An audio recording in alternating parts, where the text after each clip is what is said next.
We're going to play the next game. We're going to play the next game now. And this is all on the road to what, 2100.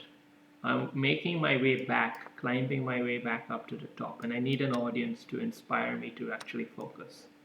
Because normally I just don't give a damn. Who does? It's a bloody game. It's a game, nothing more. There's literally nothing of value in this thing, what's on front of my screen. It has no consequence whatsoever. Yet, all the smartest people in the world play this game. And why is that?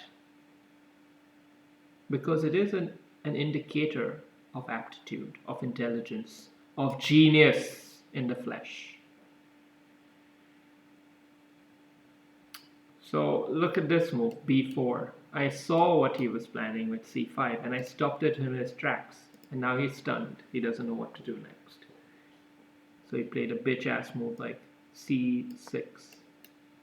Now what we're going to do is we're going to block up this bishop. We're going to block him up good. We're going to keep him in prison for as long as he likes to be there. And this knight, you ain't gonna get much. I'm just gonna snip you off right away if you go there. I'm not bluffing. Yeah, alright. Okay, so he has no mobility in his position. He wants to be able to play this. Can I stop it? Don't think so. Bishop here is tempting, but he'll just stop it, right? What do I wish I could play? I wish I could get my knight here or my bishop there.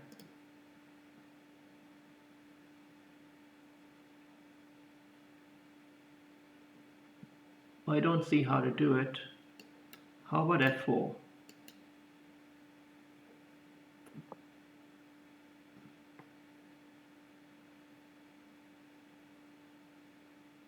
It's interesting, and although it is a bit weakening of a move on this diagonal, I'm not too concerned about that because I have the pawn here. I don't have to worry about this diagonal so much. So I can even play this here, but that would open up. I think that's worth it. That's worth it.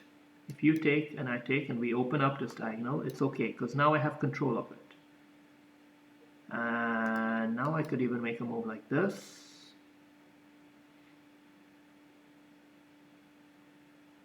Which seems very juicy.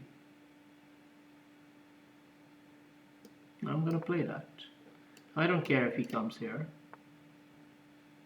I think this knight has some room to grow for sure.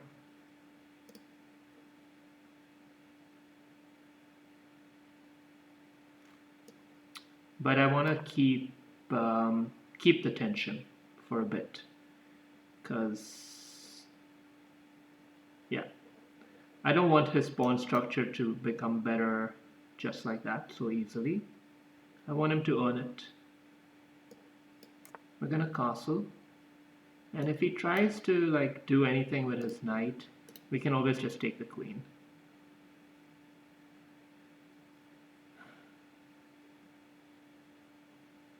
What we're eventually gonna do is to hop our knight here, I guess, and there. That looks just as good to get our knight here. Two people are playing a blockading game, but I have the better side of the blockade because this bishop is totally locked in by his own pawns. He has become a pawn. Literally, this bishop is now a pawn.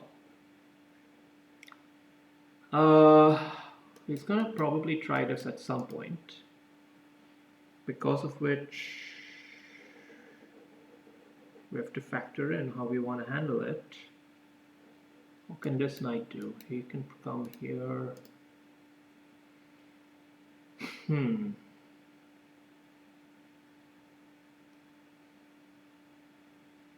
It's not so easy to figure out the correct continuation.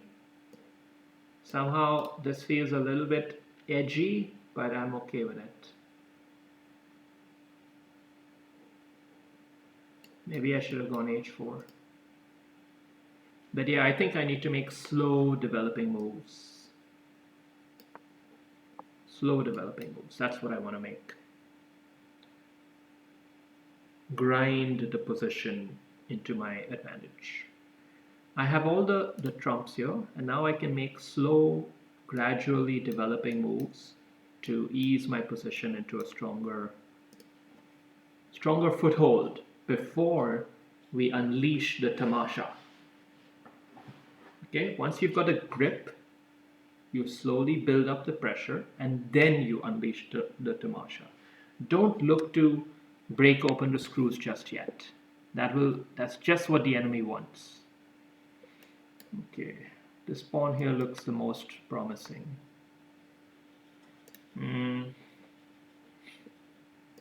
Let's get our bishop into this diagonal.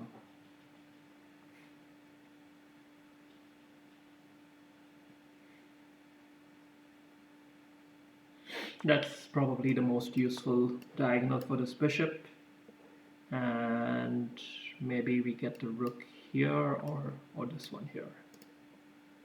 One of the two. Let's go with this one. I'm not too bothered about what's going to happen on this side of the board for now. This seems like a logical move. Now if we play this, he'll lock it up, and that we perhaps don't want to happen. So let's build up the pressure with our other rook, because now he's cramped for room. He's cramped for room, so he's got to like make some pretty awkward moves. And soon we can start to shift our focus to this diagonal. But the bishop does come there.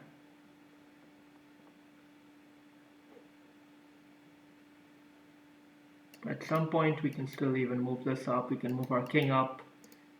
We can do a few gradual developing moves. Let's give him a check.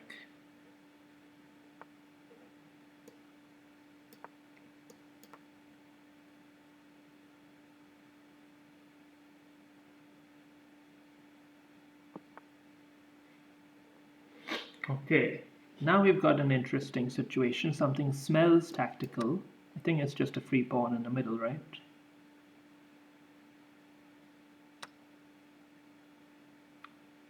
Now we can go for it with our bishop.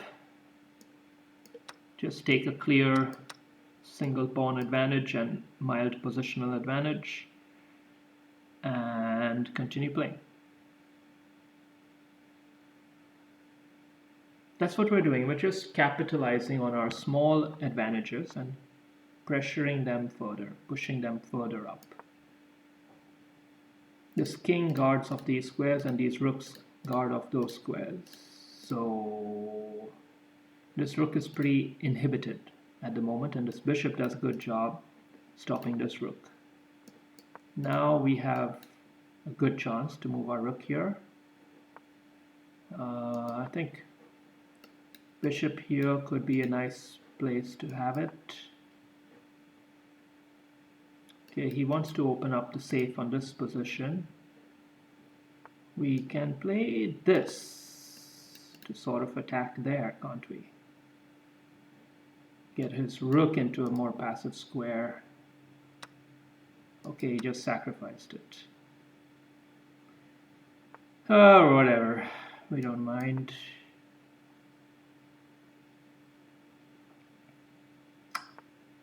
Should we make it interesting by sacking the rook here? No, let's be clinical.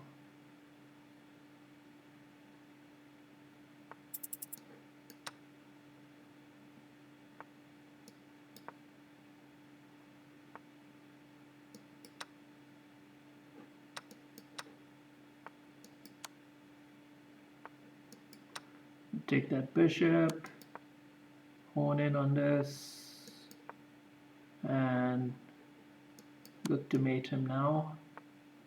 Mate. Alright, good game, good game. A pretty clinical win there.